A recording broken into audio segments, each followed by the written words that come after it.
खुली दे तूने हिया। मेरा हिया में ढाकोनी है क्या?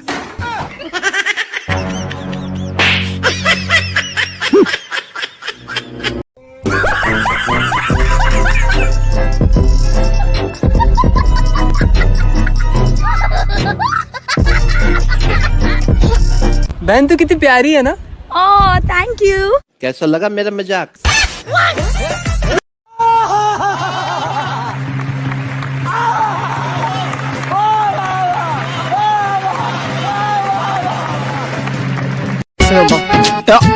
কিমান লৈছে কাপোৰযোৰত?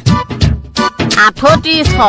200 টকানো কাৰ মৰমত সি এৰি দিলে? 4000 ল'ব লাগিছিল। এনেও 200 টকাটো দিবই লাগিব, ব্লাউজ চিলাবলৈ দি আহিছো। এ মজা খাই